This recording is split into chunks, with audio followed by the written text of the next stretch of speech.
Hi guys, ngayon 2 months pregnant na ako. Tapos titingnan natin ngayon titikman natin ngayon kung ano yung masarap. Yung spaghetti na luto ng asawa ko.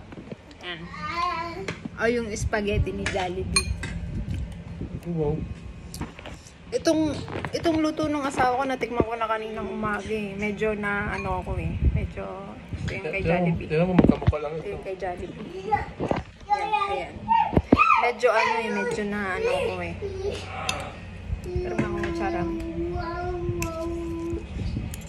Medyo nauuwa ako. Kasi medyo maasim. Kasi gutom na gutom ako eh. Ito kay Jollibee to.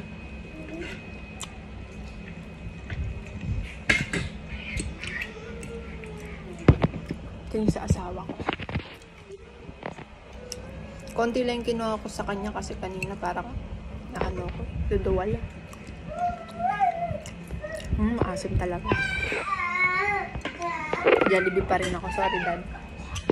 Jollibee pa rin ako.